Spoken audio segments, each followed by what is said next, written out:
The boss of the International Red Cross has warned that Europe will have huge upheaval, and no shit. You're gonna have to wait for him to say it. I mean, that's your famous saying: when people lose everything, they lose it. Yeah, and Europe, they lost. I mean, look what's going on in Greece. Look what's going on in Spain. Look what's going on in Portugal. We need the guy from the Red Cross. No kidding. Anyway, it's class warfare. Right. So let's go. Okay. Do you want to talk about America first? Whatever you'd like, Manfred. What's it, 1 o'clock for you over there, 1 a.m.? No, it's 20 to midnight. 20 to midnight, okay. Yeah, that's okay.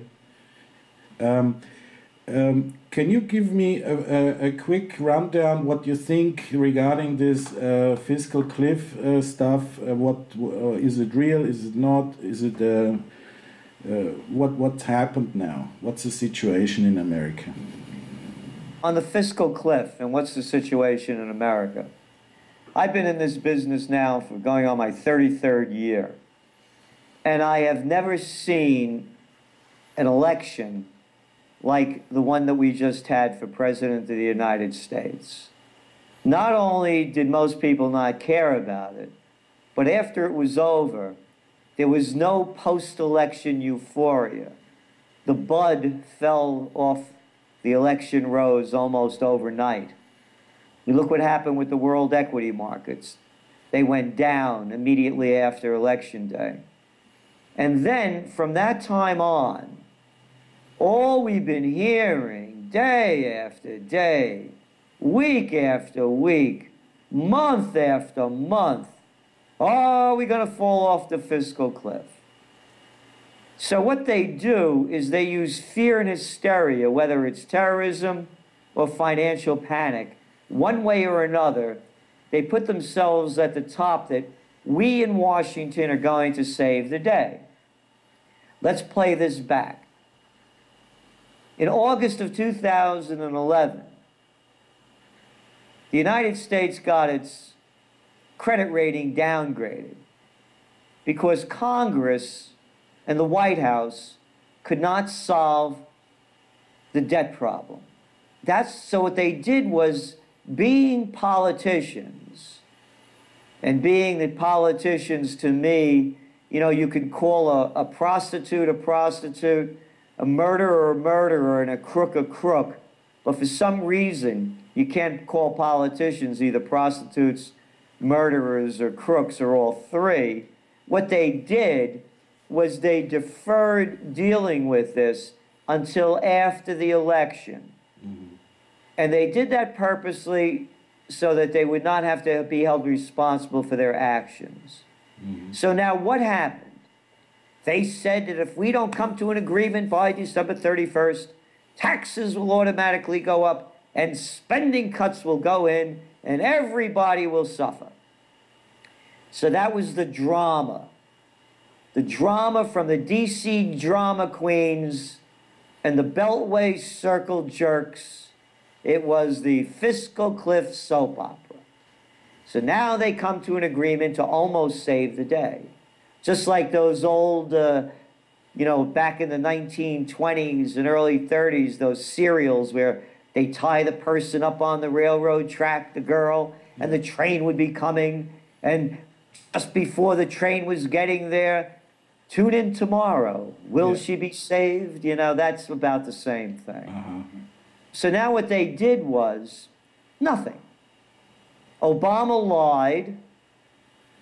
The people that could afford it the least are paying more. They have to pay more in Social Security taxes. Whether you're making $20,000 a year, which is nothing, $40,000, $50,000, $60,000 a year, it gradually goes up the more you pay. And I mention that, just in thinking now, they have this thing in America, they call things like Social Security entitlement programs, as though the government has given you something. They're not giving you anything. There's your money. They're taking your tax out and putting it in there, and now they're going to take out more. This is after Obama said he wasn't going to do it. Mm-hmm. Number two, the hedge funds, the private equity groups, the vulture capitalists that buy companies and do these big deals, create nothing, they're still allowed to claim what they did as a capital gains tax. And meaning that they created something and they could pay a lower tax rate when they're creating nothing. So now they put that up to about 20%. It should be at 40%. And then the loopholes are all left in place, for the multinationals, for all the offshore corporations. And they put in place a tax credit, a mortgage tax credit when you buy a new home. Not to help the people, but to help the real estate industry and the mortgage bankers. So what they did was they only took a little bit away from the people, and they did nothing to address the bigger issue. How are they going to save money? I could give you one. How about this? How about cutting the defense budget? That's right. Yeah, it's that, Manfred, when you add in scams like Homeland Security, the CIA, all of these defense and defense-related expenditures, you're talking about $1.2 trillion. That's right. For what? To fight wars in foreign countries and to keep repressing the people at home. So that's the fiscal cliff. It's a soap opera. And again, how could any thinking adult believe for 1 second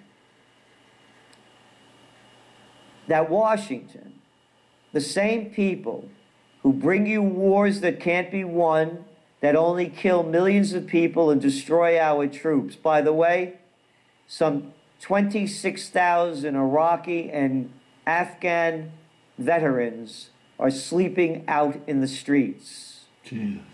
Yes. And millions of more are destitute.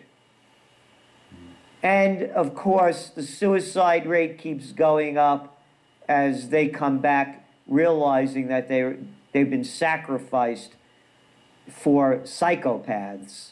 And they've been giving them all of these psychotropic drugs to deal with their mental and physical conditions that have been destroyed as a result of fighting in these wars. So when you look at the waste coming out of this country and going into the pockets of the military-industrial complex, and then listen to the Beltway circle jerks and D.C. drama queens talking about fiscal cliff, it's a joke. I don't know if you get this in America, but here in Switzerland, we have been under attack from America regarding this tax evasion stuff and bank secrecy stuff tremendously. Obviously, the American government is trying everything to collect the taxes from whoever they can get, and they use a lot of pressure to do that. The pity is that our government is bowing down to this pressure, It is, I'm very well aware of it. I've been following it since it began a few years ago. And it is a pity. And not only that, look what they did. I used to invest in the Swiss currency, the Swiss franc. And then all of a sudden, one day I woke up and they pegged it to the euro. Remember that one? Sure. Yeah. So yes, they're bowing down because there's a new world order.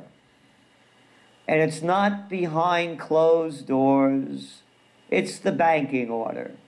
And the order of the day is to get all the money they can from the people, siphon it off, give it to the government, give it to their friends, make bad bets, have everybody else pay them off when they lose. So that's all you're seeing. It's corruption from one end of the continent to the other, across the pond and around the world.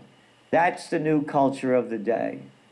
So Switzerland, I used to call the Swiss the money cockroaches of the world. You know, they're not going to lose anything. No matter what you do to them, they're always going to be there. And you look at your history, you haven't been in a war in what? Since the 1850s, I think, or 30s? Yeah, Napoleon, yeah. Yeah. So, but now, of course, they're all bending as the pressures of the world banks grow bigger. Mm-hmm. The latest news I just published was something that was on the Wall Street Journal, where they wrote that the Spanish government has put their hand into the pension fund, and they took 90% of the 60 billion euros to buy up their own government bonds. So they're stealing the pension fund to buy up their own debt. I mean, this is nothing unusual, but this is the latest news from Spain. So, I mean, this is ridiculous. They're just catching up to America. They do the same thing here. They go into the Social Security Fund. Mm-hmm. You know, so it's what they all do. It's a criminal operation. Mm-hmm. Can't people get that in their mind? They just have names for them, like Republicans and Democrats, rather than Bananos or Gambinos, like Social Democrats and Green parties, like they have over there in Germany, rather than, you know, Lanskys and Dutch Schultzes, or whatever names the parties have. Mm-hmm. These are mafia operations. These are not democracies. You have a gang of politicians that represent the most powerful people and the ones that give them the most amount of money. End of story. And that's why, by the way, I admire what does go on in Switzerland with direct democracy. Mm-hmm. And they should have more of it. There should have been a direct democracy vote when they decided to turn over all the banking data to America. But then again, when you look at the dirty dealings going on with the banks, you know, hey, it's one crook dealing with another.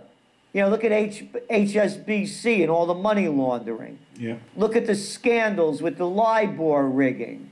Yeah. You know, have you seen any heads roll on that one? None. So it's just gang warfare. Mm-hmm. That's all. Mm-hmm. So we are seeing all the things that you predicted years ago regarding upheaval and people getting poorer and poorer in the southern European countries, but also now getting closer and closer to the center of Europe is all happening. So what do you think will be 2013? More of that? Yes, of course. The only thing that they're doing to keep it at the level that it's at is printing more money. Mm-hmm. And whether it's in the United States with their quantitative easing, was Mario Draghi over there with the ECB last year at this time with their long-term refinancing operations. Elthro, we'll make up a name. That means giving money to banks, all they need to keep them afloat and pay us back when you get the dough. Mm. And then, of course, there's ongoing monetary transactions, OMTs. And then, of course, we'll buy up bonds continually as long as we have to. And then you just had an election over there in Japan. Abe, the prime minister. What's the first thing he did? Put pressure on the Bank of Japan to pump more dough in. Currency war, he said. That's right. Currency wars, trade wars, world war. Same. We've heard it before. Play it back. Crash in 1929, Great Depression, currency wars, trade wars, world war, panic of '08, Great Depression, currency wars, trade wars, world war. So I see more upheaval, more wars. Call them what you will, put a label on them. In Europe, you could call it class warfare. In Egypt and Tunisia, you could call it an Arab Spring. In Syria and Libya, you could call it civil war. Same in Yemen, same in Bahrain. You go around the world, there's upheavals everywhere. You just came back from Argentina. There's no middle class. People have bars on their windows. Their doors are locked, and they're afraid what's going to happen next. And it's the same thing that's happening around a lot of places around the world. And then you look at the data that just came out a couple of days ago. Hey, good news. The billionaires just made $300 billion more. Yay for the multi-billionaires. Yay for the richest people in the world. They're now worth a small group $2 trillion. You get it? It's incredible, yeah. Do you think that, I mean, the whole, now we've been talking about this for years, and I personally thought that things would happen quicker, but obviously it's taking a longer time, and the whole downfall of society is going more in a slow motion process. So what do you think? I would have thought it happened sooner as well. I would have thought it would have happened back in 2010. Yep. But did I know that behind the scenes they were coming up with new schemes undreamed of? Yeah. How about pumping in tens of trillions of dollars to failing banks? How about coming up with a term too big to fail and kill capitalism by stealing the people's money and giving it to the banks? Did I ever envision that the psychopaths and sociopaths in chief would make up a scheme called austerity measures? And that means taking every ounce of money left that people have and giving it to their banks to keep it afloat? Did I know that people like Mario Draghi would invent Elthro and OMT and we'll do whatever we need to do? Did I ever envision a quantitative easing? Never heard the word before.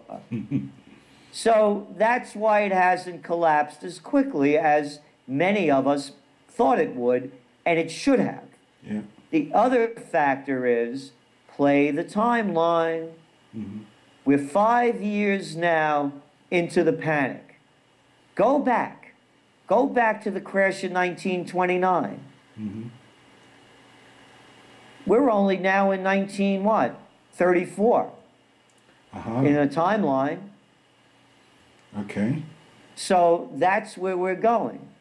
So my forecast for 2013 is more of the same, but worse. Okay. Do you think that, I personally think that Assad cannot hold it much longer. The powers around him are just too much. Do you think he will fall? Who? Assad. Oh, Syria. Assad. You know what, of course, we're coming out with our top trends for 2013. We've released the short pieces of them, as synopses. Yeah. But we're coming out with the full story, and of each of the trends. And one of them is going to be war. The other one's going to be peace. There's going to be a time that if NATO, the United States, continue their aggressive movements into sovereign nations, it's going to come home. In 2000, I was brought down to Virginia Military Institute, VMI. That's the place where Mitt Romney announced his foreign policy initiative during this last election. Right. And I was brought down there to speak about new millennium warfare. Manfred, they say the generals are always fighting the last war. They're fighting the last war again, so they asked me to see what the next one would look like. And I talked about weapons of mass destruction and suitcase-sized nukes and biological warfare.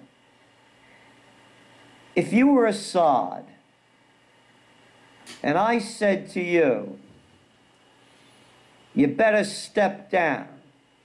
If you don't, we're going to take you down. Maybe you would say to me, listen, you have bigger guns than I have. and your military is 1,000 times more powerful. But let me tell you something.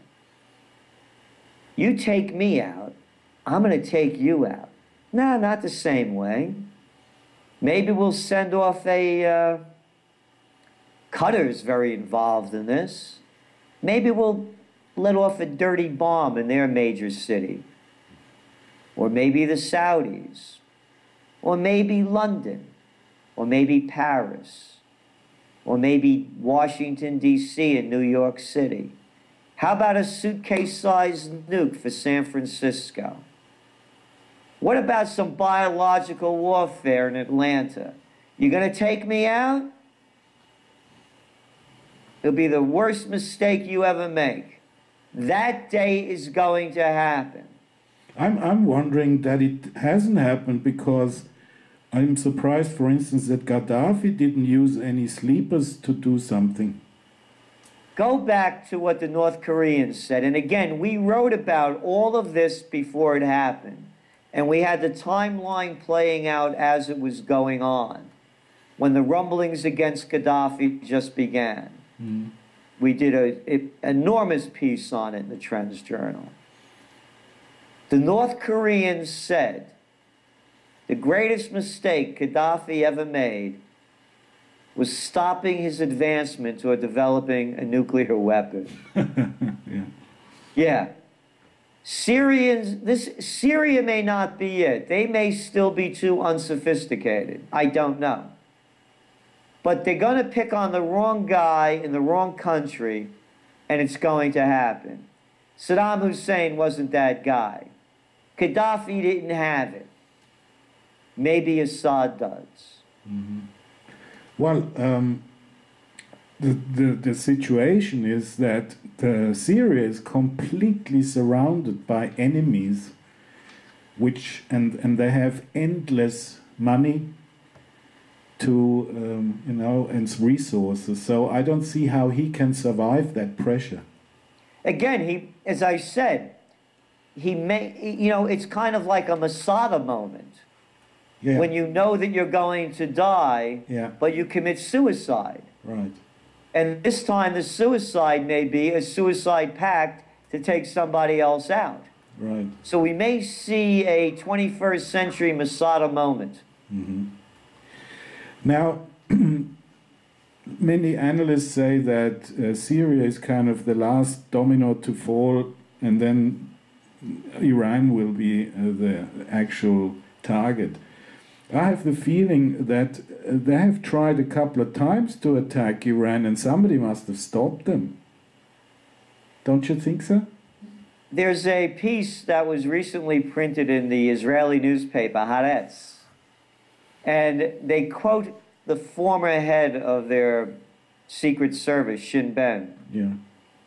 And he goes on to say, in no uncertain terms, that Netanyahu and Barak are out of their minds. Yeah. Yeah. So again, most of these world leaders are. If you weren't out of your mind, you wouldn't be starting wars with other people. Mm-hmm. I believe the United States does have its thumb on Israel. Mm-hmm. But I also believe that, and I agree with many of the other analysts, that Syria is a stepping stone into Iran. Mm-hmm. And of course, Syria is the last ally of Iran in the Middle East. Syria is the last port that the Chinese and Russians could go into in the Mediterranean. Yeah. And so with the United States, Israel, and its NATO allies controlling the whole area, that also marginalizes Russia, it marginalizes Iran, and it marginalizes China to an extent. Mm-hmm. So I think it's another great game, and nothing has really changed. Just from the UK, now it's gone to the US. But the same game, great game changers are at the helm. All right. What do you think we can do in Europe as a normal guy to kind of prepare ourselves for this whatever is coming towards us. What's definitely coming is that people are getting poorer and poorer all the time. I believe that what people have to do is, number one, they have to solidify around their community. Find strength first from within. Just for the record, I've had my ups and downs in my career. I used to be on Oprah when it was very popular, the Today Show, Good Morning America, CNN maybe 4 or 5 times a month, continually quoted in USA Today, on every major news program that you can imagine. And then I made a mistake. In one of my books, Trends 2000, back in 1997 when it came out, I wrote it as though you were waking up in the new millennium. And I said that there'd be a Crusades 2000 raging. I coined the term, the book's there for everyone to see. And I gave the reasons why and what it would devolve into. And it was because of Western imperialism propping up dictators, kind of like Mubarak and others around the globe. And that impoverished people would rally around charismatic clerics. That's the term I used. To save their destiny. And that's exactly what happened. So now when 9/11 happened, all of the media around the world bombards me. What happened? Why did it happen? So what do you mean, why did it happen? I've been writing about this for years.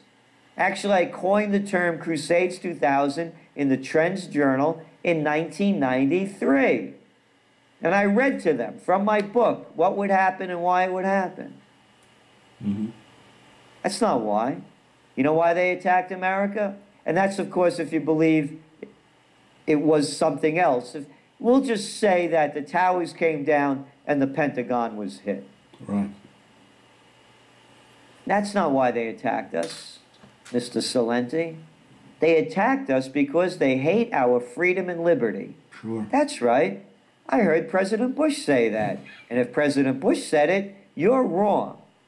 Then all of a sudden, CNN stops calling me. And then the Afghan war broke out, started to break out. And they called me up once again. I'm a trend forecaster. Trends and consequences. What's going to happen? I said, that's an easy one. Alexander the Great couldn't pull it off. The British couldn't pull it off. The Russians couldn't pull it off. What makes you think the Americans and NATO are going to be successful in Afghanistan? The war will go on forever and they'll get thrown out. Boop. I started getting cut off from more radio and TV and newspapers. Then the Iraq War happened. What's going to happen in Iraq? Oh, that's an easy one. Considering the size of the American military compared to Hussein's, this is going to be a quick battlefield victory. The guy will be overthrown. It'll devolve into a civil war, and Americans will leave after they've killed as many people as they want to kill, spend as much as they want to spend, and have no more to kill or spend. That was the end of my career. Right. I went broke from literally 2003 to 2007. I got blackballed from everybody. Now they have me back. So I'm saying this because people should not give up. In my darkest moments, I never lost faith in myself. And that is the answer of not losing faith in yourself. I lost my house. I was $500,000 in debt. And I was renting a tiny little joint. And this is after, you know, being on top. Yeah. And one day I said to myself at my darkest moment, even though people don't believe in me, I believe in me. And all of this time I'm spending learning and reading and analyzing and writing, very few people are doing what I'm doing now. Because I knew that when I was very busy, I wasn't reading in the details that I'm reading when I had nothing else to do. And then what happened, Manfred, in 2007, I took out the domain name, the Panic of '08. Yeah. And then Fox, who still has me on, Fox TV had a show called The Happy Hour at the Bull and the Bear restaurant in the Waldorf Astoria. Yeah, I remember. Remember that one? Sure. And I announced the Panic of '08.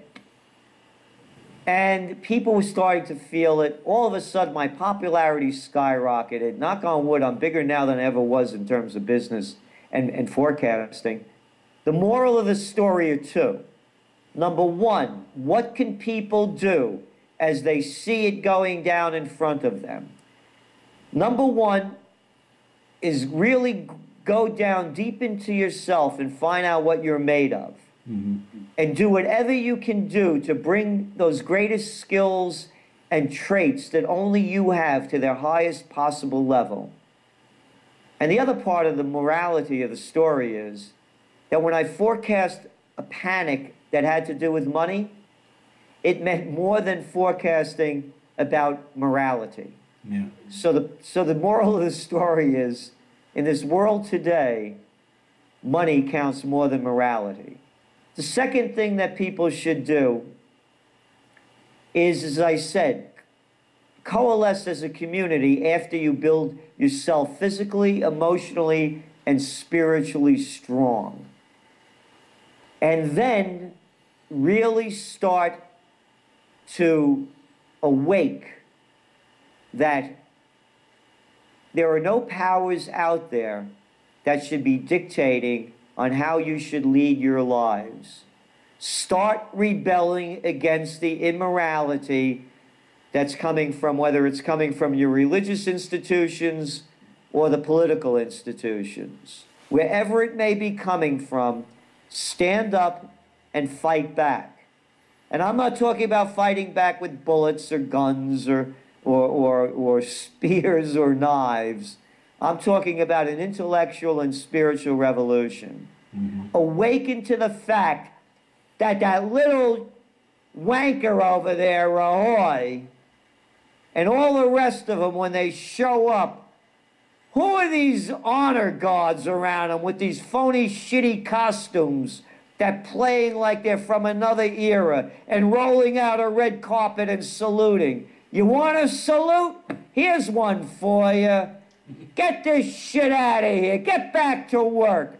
Let the people start telling the politicians that they're the public servants, that they should do what they're told, rather than this higher order that is really of the lowest order tell them what to do. Until that happens, the people will suffer. Mm-hmm. What's happening in Germany is that the election process is starting. I mean the whole pre-election stuff. Do you think that Merkel will get it again, or will there be some other parties? Well, the guy that's running now is a loser too. So it's going to be more of the same. She'll probably win it. As it's going now, the guy keeps putting his foot in his mouth. Yeah. He's not a very sharp guy, You mean Steinbrück from SPD? Yeah. Yeah. Mm-hmm, mm-hmm. I mean, do you think he is? No, I mean he's he's one of them. Sure, of course. Yeah. So it doesn't matter. One of them, but not as bright. I always say you have the choice between Pepsi and Coke. Or you saw the cover of our TrendsJournal, The Lesser of Two Evils. Right, exactly, yeah. The situation is that, for instance, in Germany, they are going to increase the tax. You see, there is a reduced tax rate on food. And the latest news is that they will, after the election, increase the tax to the full amount of 19%, which of course will then hit the prices of food and hit the poor people. What they're doing now is they are, of course, holding back all these tax increases until the election, which is the typical way of doing it. Exactly. That's what I'm saying. This is not a democracy. They're run by mafias, the banking mafia. Look what's going on in Portugal. They just announced 2 weeks ago that they're going to put more taxes on people, even pensioners, and anybody making over the minimum wage. They just increased all the taxes.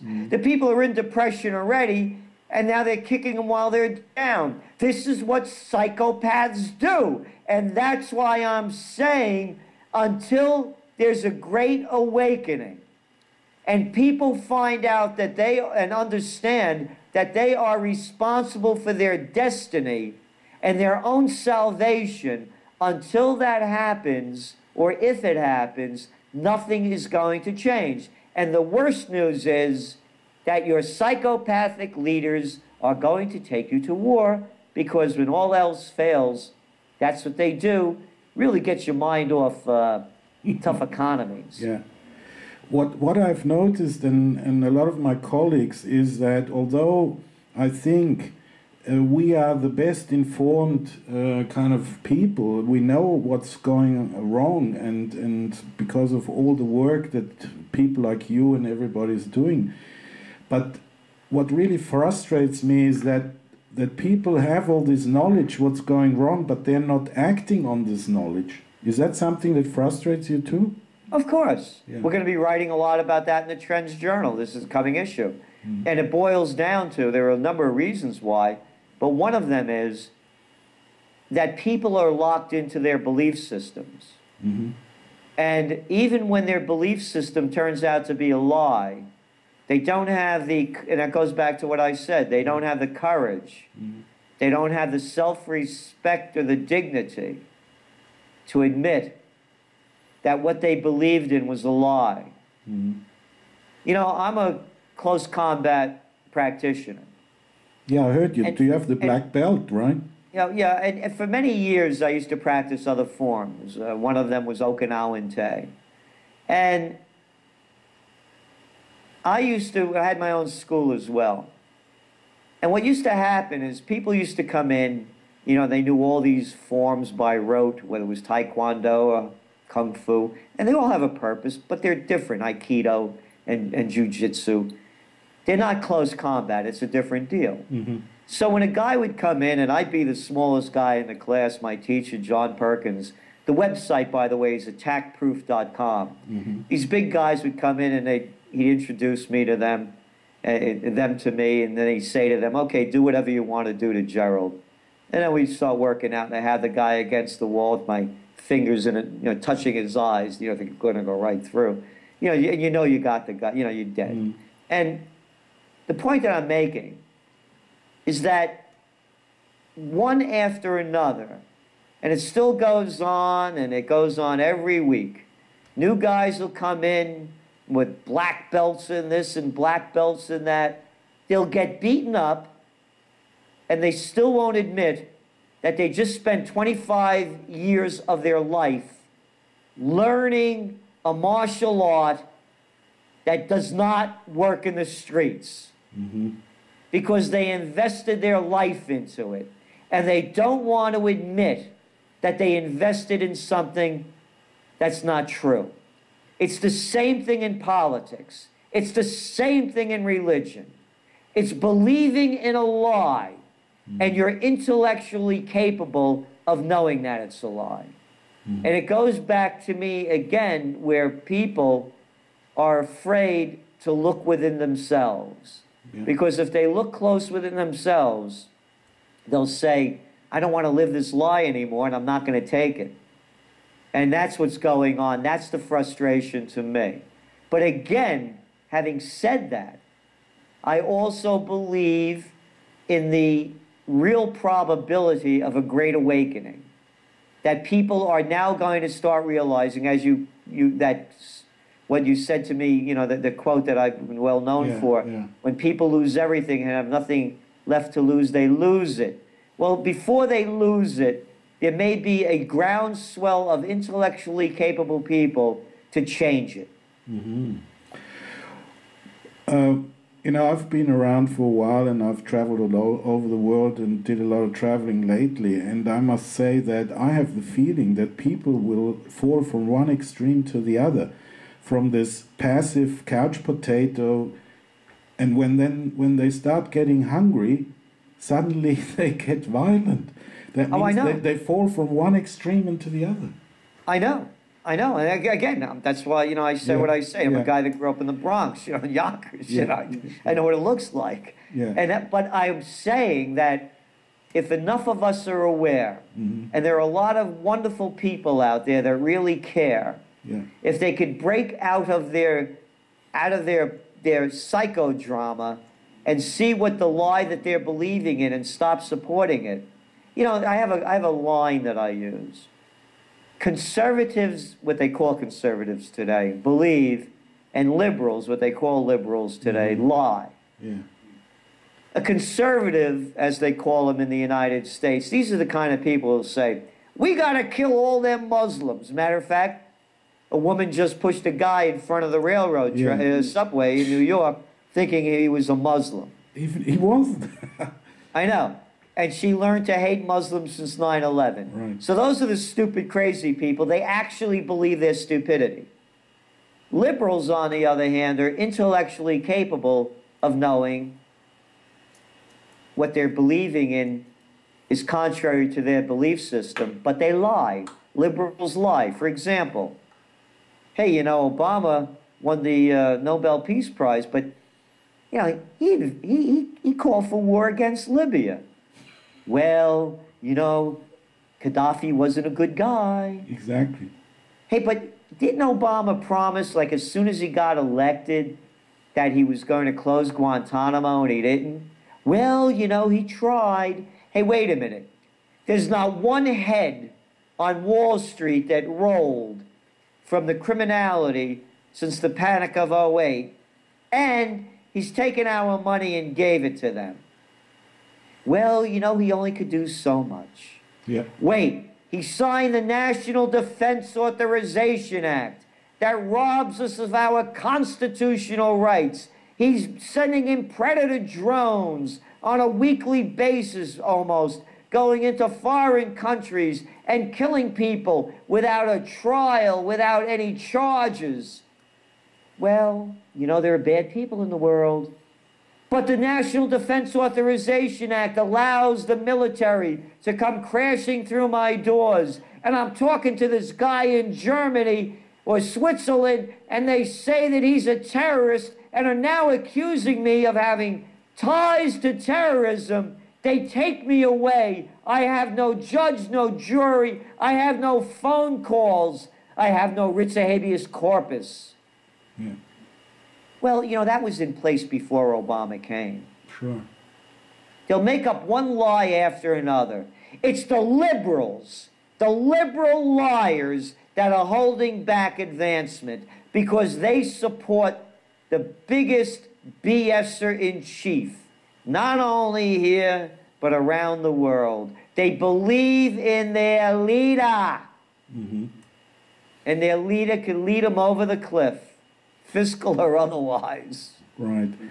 I've said a couple of times that the things regarding what happened in Iraq and in Libya and now in Syria and also against Iran, there is always this media war going on before with all the lies and making axes of evil and that these are bad guys we have to take out.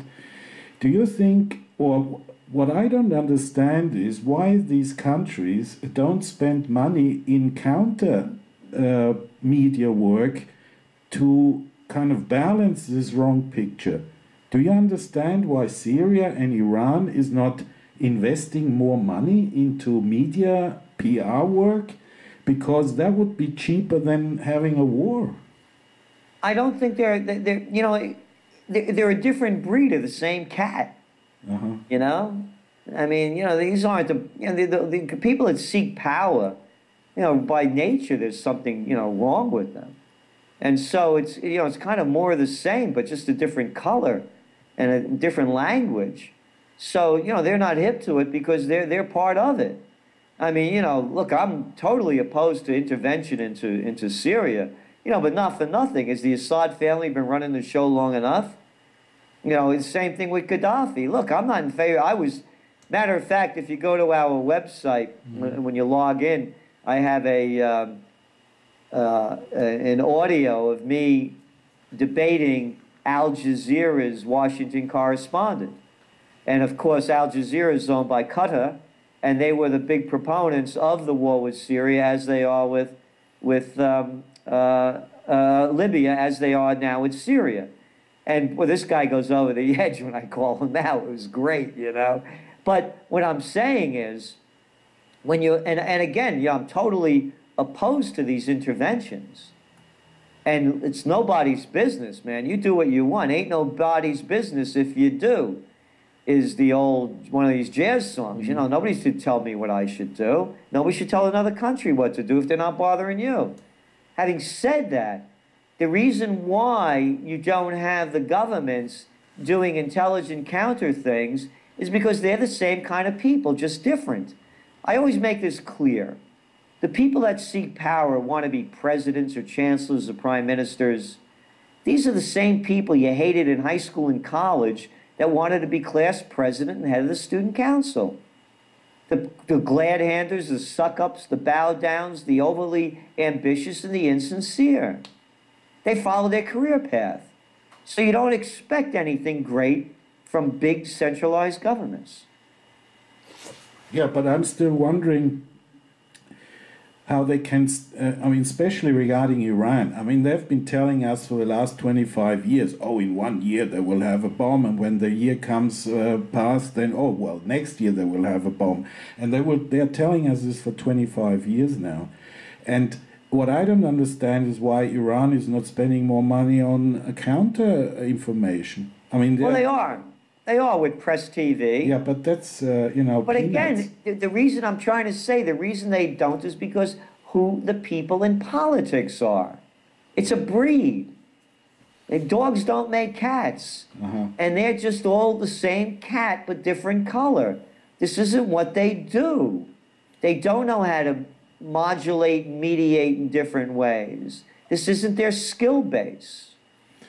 And because I'm comparing that to what Kuwait did, you know, with the daughter of the ambassador, and she did this baby throwing on the concrete floor thing, and that cost them 25 million in PR work. Yeah, but exactly, they hired Hill and Knowlton out of Washington, D.C. Yeah. It was smart, and they hired an American group to do it. Right. And don't forget, the Americans were behind it. Right.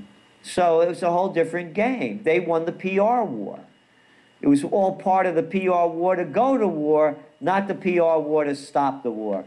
And I have to go soon, but I also want you to know that in our next Trends Journal that is coming up soon, I have come up with Gerald Celente's 4 Rules of Peace. Good.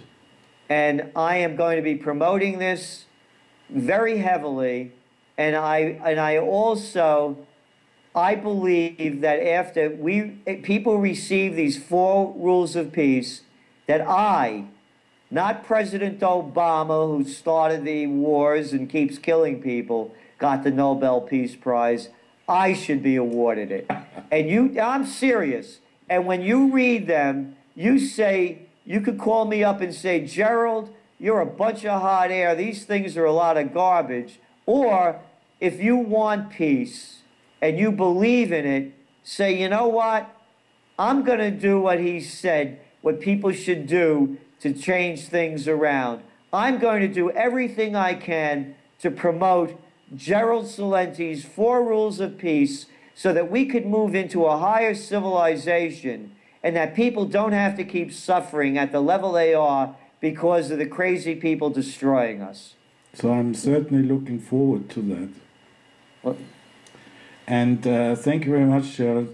And it was always a pleasure talking to you, and I hope all the best for us for 2013. Thank you, and the next time I'm in your part of the world, I'd love to meet you. Please let me know. I would love to take care of you, show you around, and we'd have a beer together. Okay, great. Happy New Year. Thank you. Felice Anno Nuovo. Right. Merci. Thank you.